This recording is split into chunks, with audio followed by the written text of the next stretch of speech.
अस्सलाम वालेकुम class computer science की क्लास स्टार्ट करते हैं। इसके अंदर जो आज हमने टॉपिक पढ़ना है वो है पेज नंबर 27 के ऊपर identification and correction of errors. तो इसकी मैं रीडिंग करता हूँ, जरा ध्यान से सुनिए। If an algorithm is failed during verification then it is important to identify the root cause of failure and then correct it. Sometimes the error is logical, it means the solution is working but not giving the required result. वो क्या कह रहा है हमें, वो हमें ये कह रहा है कि identification and correction of error से मुराद ये है कि बाज़ औक़ात आपका एल्गोरिथम वेरिफिकेशन के प्रोसेस में फेल हो जाता है। ठीक है, ये वाला टॉपिक हम पढ़ रहे हैं पेज नंबर 27 पे बुक के। वो कह रहा है कि बाज़ औक़ात हमारा जो एल्गोरिथम है वो वेरिफिकेशन के प्रोसेस के दौरान फेल हो जाता है। जब वो फेल हो जाता है तो हमें उसे उसके अंदर एरर ढूंढ के उसे रिमूव करना चाहिए, रिमूव करना पड़ता है।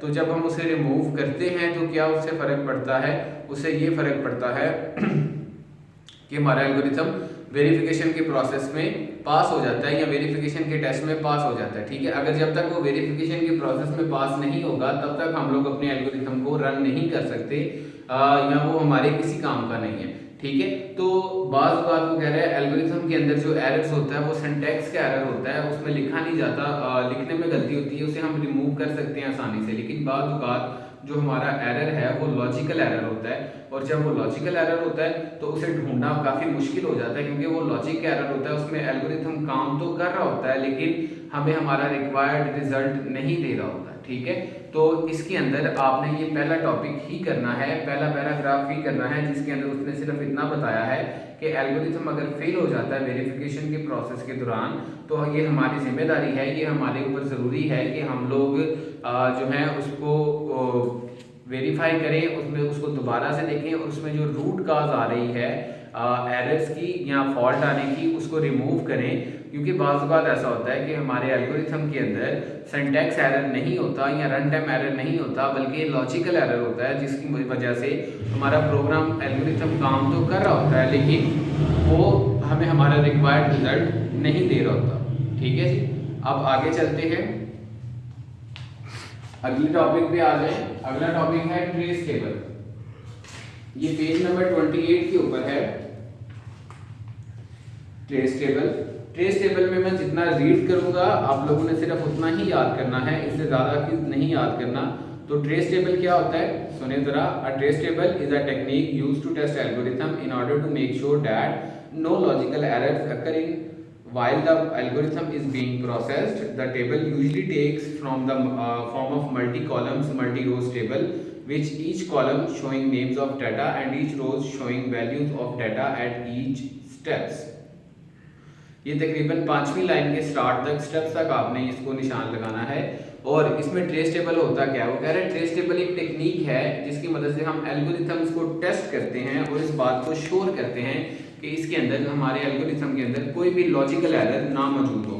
ठीक है, और उसके अलावा ट्रेस टेबल मल्टी रोज और मल्टी कॉलम्स की फॉर्म में मौजूद होता है। जब ये मल्टी कॉलम्स और मल्टी रोज की फॉर्म में मौजूद होता है तो मल्टी कॉलम्स के अंदर हम डाटा लिखते हैं और आगे मल्टी रोज के अंदर उसी डाटा के रेलिवेंट तौर पे लिखते हैं। यानी कि कॉलम्स के अंदर हम डाटा का नाम लिखते हैं और उसी डाटा को हम रोज के अंदर जो है वो उस नाम के आगे उससे रेलिवेंट डाटा को लिखते हैं। ठीक है, तो ये ट्रेस टेबल है। ट्रेस टेबल दोबारा सुन लें क्या होता है। ट्रेस टेबल एक टेक्निक है जिसकी मदद से हम इस बात को श्योर करते हैं कि हमारे एल्गोरिथम में कोई भी लॉजिकल एरर मौजूद ना हो। जब हमारे एल्गोरिथम में कोई भी लॉजिकल एरर मौजूद नहीं होगा तो ही हमारा एल्गोरिथम प्रॉपर तरीके से काम करेगा। ट्रेस टेबल के अंदर जो है मल्टी रोज और मल्टी कॉलम्स होते हैं। मल्टी कॉलम्स के अंदर हम अपने डाटा का नेम लिखते हैं, जबकि मल्टी रोज के अंदर उन्हीं डाटा का फॉर्मेट या उन्हीं नेम्स के रेलिवेंट हम लोग डाटा इनपुट करते हैं। ठीक है जी, ये हमारा दूसरा टॉपिक था ट्रेस टेबल। ये आपने उम्मीद है मुझे आपको समझ आ गई होगी। आगे चलते हैं, नेक्स्ट टॉपिक है हमारे पास using invalid data for testing. ये पेज नंबर 29 के ऊपर है, रीडिंग कर रहा हूँ, ध्यान से सुने। Testing an algorithm using invalid data ensure that the algorithm can gracefully handle unexpected data inputs. If an algorithm requires your age in number of days but you give data of birth as input, then the algorithm may not work properly. The purpose of testing using invalid test data is to detect such situation. In this case, error message are shown as output. Moreover, this kind of testings help you to improve the quality of solution. Invalid data से क्या मुराद है, वो कह रहा है बाज़ बात आपने एल्गोरिथम लिखा होता है, आप अपने डाटा में इनवैलिड डाटा पुट करके देखते हो। जब आप इनवैलिड डाटा पुट करके देखते हो, वो कैसे इनवैलिड डाटा पुट करके देखते हो, मिसाल के तौर पे आपने अपने एल्गोरिथम में कहा है कि आपने अपनी डेट ऑफ बर्थ बतानी है या अपनी एज में ईयर्स बताने हैं कि आप कितने साल के हो, लेकिन हम क्या करते हैं, हम इनवैलिड डाटा पुट करते हैं, हम साल की जगह पे दिन लिख देते हैं कि हम लोग कितने दिन के हुए हैं। ठीक है, दिन को फाइंड करके हम वो लिख देते हैं, तो देखते हैं कि इस सिचुएशन में हमारा एल्गोरिथम किस तरह से काम करता है। ठीक है, तो एल्गोरिथम को काम किस तरह से करना चाहिए, एल्गोरिथम को काम इस तरह से करना चाहिए कि एक मैसेज शो करना चाहिए आउटपुट के तौर पे कि आपने एज वाले बॉक्स में गलत इनपुट की है, उसको दुरुस्त करें। और वो कह रहे हैं इस तरह के जो छोटे छोटे टेस्ट होते हैं ये हमारे सोल्यूशन की क्वालिटी को इम्प्रूव करने के लिए भी इस्तेमाल किए जाते हैं।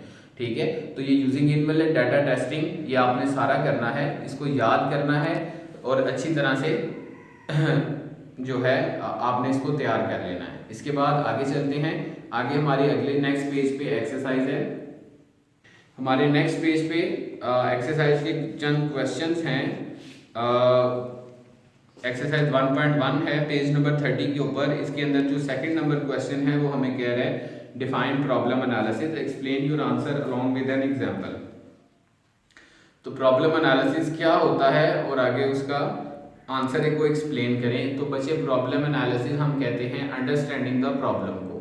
ठीक है, प्रॉब्लम एनालिसिस का क्या मुराद है, यानी कि प्रॉब्लम का एनालिसिस करें। Question number 2, problem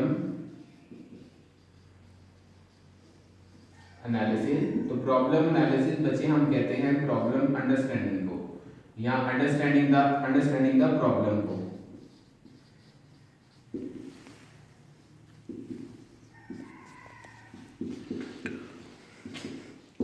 understanding the problem वाला जो टॉपिक है,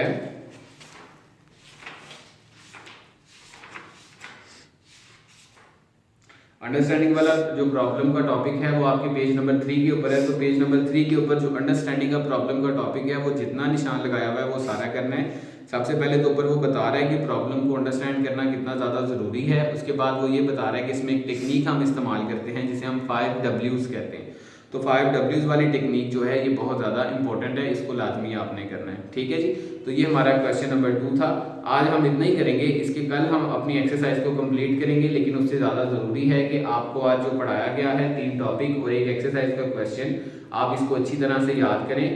और सिर्फ आपने नोट इसमें से कुछ भी नहीं करना, आपने अपनी नोटबुक के ऊपर सिर्फ इसे याद करना है। ठीक है, तो अच्छी तरह से इसको प्रिपेयर कीजिएगा। अल्लाह हाफिज़।